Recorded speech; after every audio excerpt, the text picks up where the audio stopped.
In the quiet town of Maplewood, where the sun dipped below the horizon in a blaze of orange and pink, there lived a man named Samuel. For years, Samuel had carried the weight of anger like a heavy backpack, filled with stones of resentment and bitterness. Each stone represented a grievance, a slight, a betrayal, or a disappointment. He had allowed these feelings to fester, convinced that holding on to them was a way to protect himself from further hurt. Yet, as the years passed, he found that the anger had become a part of him, shaping his thoughts, his interactions, and even his dreams. Samuel's anger had its roots in childhood.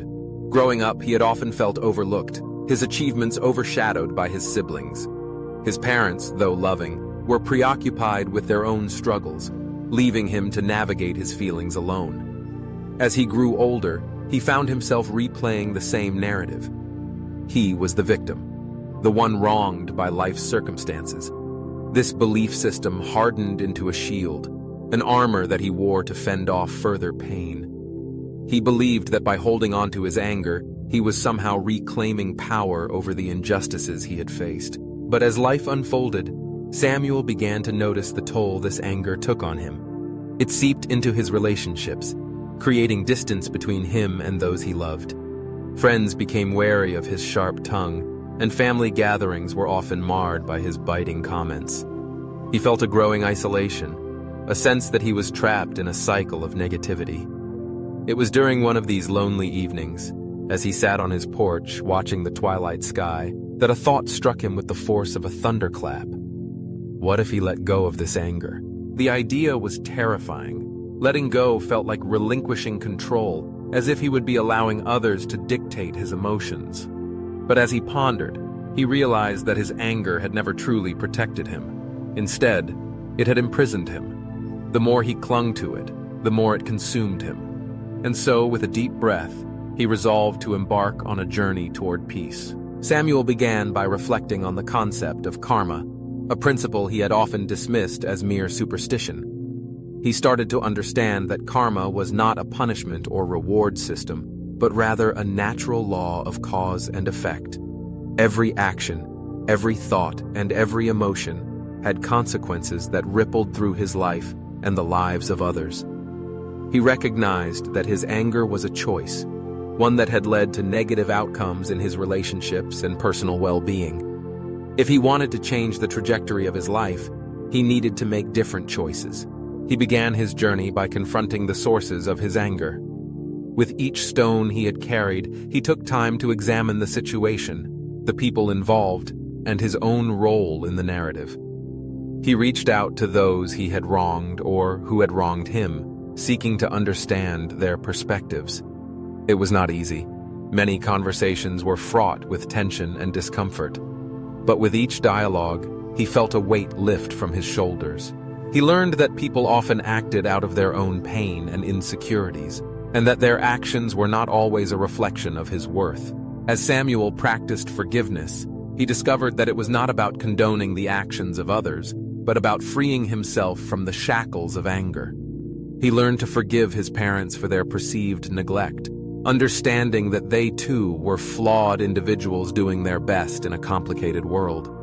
He let go of grudges against friends who had betrayed his trust, recognizing that holding on to those feelings only prolonged his suffering. In forgiving, he found a sense of liberation, a lightness that he had long thought unattainable. With each act of forgiveness, Samuel felt the stones in his backpack begin to dissolve. He replaced them with seeds of compassion and understanding. He started to engage more openly with others, allowing vulnerability to seep into his interactions. He shared his journey with those around him, and in doing so, he found a community of support. His friends, once hesitant, began to open up about their own struggles, creating a space where anger and pain could be transformed into empathy and connection. As the days turned into weeks, Samuel began to notice profound changes within himself. The anger that had once dictated his life began to fade, replaced by a sense of calm and clarity. He found joy in simple moments, the laughter of children playing in the park, the warmth of the sun on his skin, the taste of his favorite coffee. He realized that by letting go of anger, he had made room for gratitude and love to flourish. One evening, as he sat on his porch watching the sunset, Samuel reflected on the lessons he had learned. He understood that karma was not just about retribution. It was about the energy we put into the world. By choosing peace over anger, he was cultivating positive karma, not only for himself, but for those around him. He recognized that each moment of kindness, each act of understanding, contributed to a cycle of positivity that could ripple outwards, affecting the lives of many. In the months that followed, Samuel continued to embrace this new perspective. He became an advocate for emotional well-being in his community, sharing his story with others who struggled with similar burdens. He organized workshops on forgiveness and mindfulness, encouraging others to break free from the chains of anger. As he watched his community transform, he felt a profound sense of fulfillment, knowing that he was contributing to a legacy of compassion and understanding. Letting go of anger had not been an easy path, but it had been one of the most rewarding journeys of his life. Samuel learned that peace was not a destination, but a continuous practice, one that required patience and commitment. As he moved forward, he carried with him the knowledge that personal growth often arises from the ashes of pain, and that true strength lies in the ability to forgive and to love. In embracing these lessons, Samuel found not only peace, but also a deeper connection to the world around him, a connection that would guide him for the rest of his days.